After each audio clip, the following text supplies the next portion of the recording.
గత ప్రభుత్వాలలో ఎన్నడూ లేని రీతిలో ఒక నెల్లూరు రూరల్ నియోజకవర్గం 150 కోట్ల రూపాయలకు పైగా నిధులను కేటాయించి అనేక అభివృద్ధి పనులను చేపట్టిన ఘనత వైసీపీ ప్రభుత్వానికి మాత్రమే దక్కుతుందని నెల్లూరు పార్లమెంటు సభ్యులు రూరల్ నియోజకవర్గ ఇన్ఛార్జ్ ఆదాల ప్రభాకర్ రెడ్డి వ్యాఖ్యానించారు. నెల్లూరు రూరల్ పరిధిలోని 20వ డివిజన్లో ఇస్కాన్ సిటీ ప్రాంతంలో పర్యటించిన ఆయన 43 లక్షల రూపాయల నిధుల వ్యయంతో సిమెంట్ రోడ్లను శంకుస్థాపన చేశారు. చరిత్రలో లేని రీతిలో వైసీపీ ప్రభుత్వ పాలనలో ఓవైపు సంక్షేమ పథకాలు పరుగులు పెడుతుంటే మరోవైపు మారుమూల ప్రాంతాలలో అభివృద్ధి పరుగులు పెడుతున్నాయని వెల్లడించారు. రానున్న రోజుల్లో అభివృద్ధి సంక్షేమం రెండు సమాన పాలుగా పరుగులు పెట్టాలి అంటే అది ఒక వైసీపీ ప్రభుత్వానికి మాత్రమే సాధ్యమవుతుంది అన్నారు. వచ్చే ఎన్నికల్లో వైసీపీకి పట్టం కట్టాలని ప్రజలకు విజ్ఞప్తి చేశారు.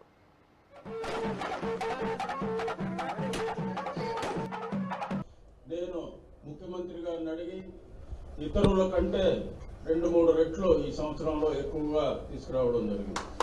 అంతేకాకుండా సెంట్రల్ గవర్నమెంట్ నుంచి నా పార్లమెంటు ఎంపీ స్థానాన్ని ఉపయోగించుకొని 20 కోట్ల రూపాయలు ఈ సంవత్సరం తీసుకొని రావడం జరిగింది మన మున్సిపాలిటీకి.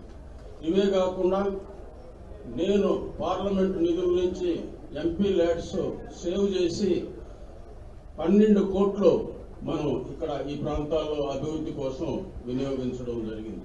గతంలో ఎవరు కూడా వినుండరు. ఒక సంవత్సరంలో ఒక ప్రాంతానికి 12 కోట్లు ఎంపీ ల్యాడ్స్ ఇవ్వడం. ఈరోజు మనం శంకుస్థాపన చేసిన 40 లక్షల రూపాయలు కూడా ఎంపీ